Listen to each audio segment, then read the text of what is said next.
Okay, let's dive right into this. Welcome to today's explainer. You know, if you think life in the forest is just peaceful picnics and gentle breezes, well, you're in for a pretty wild ride today. We're unpacking an incredibly chaotic, action-packed day in the woods for Peter Rabbit and his friends. We're going to look at the exact chronological sequence of events that push these characters to their absolute limits. Because what starts out as a simple search for a missing journal, it quickly spirals into a literal fight for survival. Seriously, this isn't just your basic, everyday story of lost and found. It's a rapidly escalating adventure with genuine life or death stakes. Things go from bad to worse, and then to extremely dangerous, all within the span of just a few hours. In this brilliant timeline illustrates the sheer scale of the chaos. We start the morning with a simple theft. Peter's dad's journal goes missing. But then by midday, a massive storm rolls in and completely destroys their treehouse. Fast forward to the afternoon, a vicious fox attack puts one of their friends in extreme danger. And it all culminates in the evening with this high-stakes, tactical badger rescue. It really shows how one tiny lost item can totally snowball into a massive, multi-step rescue mission.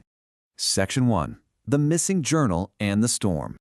Now, the sheer velocity of this chain reaction is just incredible. It kicks off when Old Brown the Owl swoops in and snatches Peter's father's journal right out of the bedroom. To get it back, the rabbits actually have to hitch a ride on a squirrel raft through the mist all the way to Rocky Island. And while they're there, they uncover this artifact called Old Rusty, which, according to the journal, is literally the loudest whistle in the world. But getting this whistle comes at a massive cost. A sudden violent thunderstorm strikes the woods while they're completely exposed. By the time they finally make it back, the storm has completely scattered their beloved treehouse into pieces across the forest floor. So finding a whistle immediately led to them barely surviving a massive storm and losing their home base. Moving on to Section 2. The Tale of Jack Sharp and the Giant Fish. So in the aftermath of the storm, Peter discovers a hidden page with a drawing of a massive fish. Seeking answers, they take this straight to the local lake expert, Mr. Fisher, and he delivers this chilling line. The meanest, strongest, nastiest fish of all, the one that got away.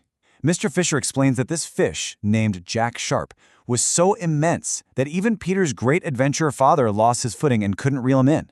It adds this incredible layer of local folklore and deep mystery right smack in the middle of their cleanup efforts. It completely derails their focus. Section 3.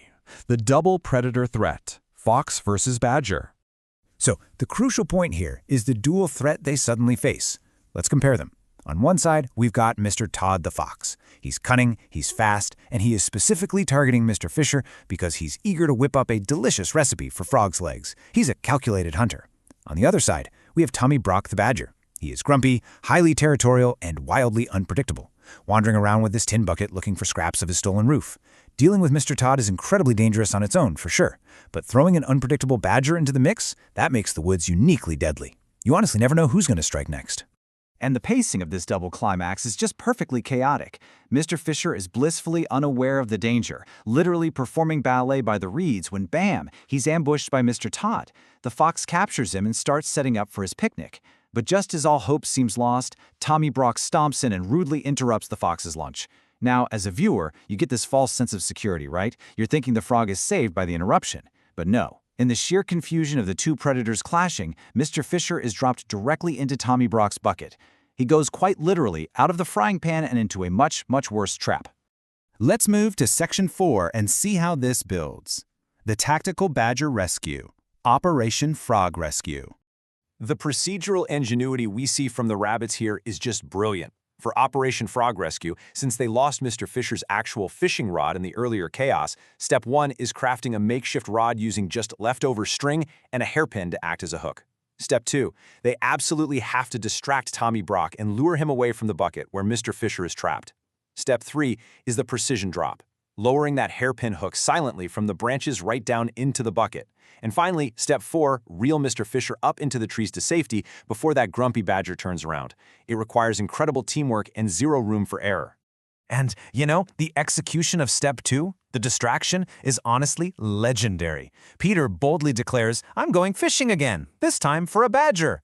He puts himself right in the line of danger, hilariously and bravely taunting Tommy Brock to lure him away from his bucket.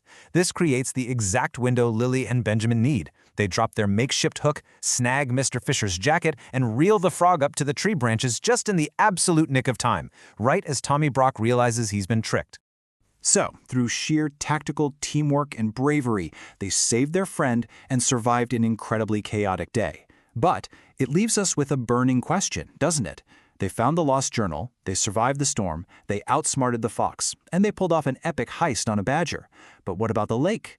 Will Peter ever catch the legendary Jack Sharp, the massive fish that got away from his father? It's a mystery that remains hidden deep in the waters, leaving us hungry to learn more about the secrets of this forest.